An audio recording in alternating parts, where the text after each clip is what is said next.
السلام علیکم، کیسے ہو آپ سب؟ الحمدللہ میں بالکل ٹھیک۔ ہمارا آج کا ٹاپک ہے مسواک کا بیان۔ اسلام میں مسواک کرنے کو بہت زیادہ اہمیت دی گئی ہے۔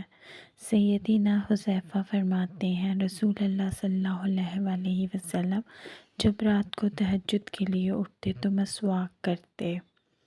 سیدنا ابن عباس فرماتے ہیں نبی صلی اللہ علیہ وآلہ وسلم رات کو ہر 2 رکعت کے بعد مسواک کرتے۔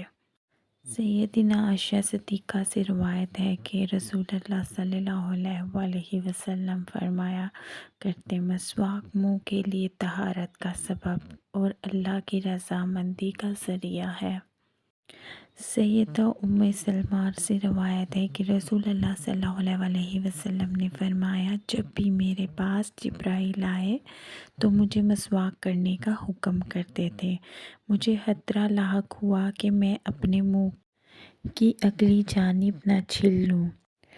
سیدنا ابو ہریرہ سے روایت ہے کہ رسول اللہ صلی اللہ علیہ وآلہ وسلم نے فرمایا اگر میں اپنی امت کے لیے مشکل نہ جانتا تو ہر نماز سے پہلے مسواک کرنے کا حکم دیتا۔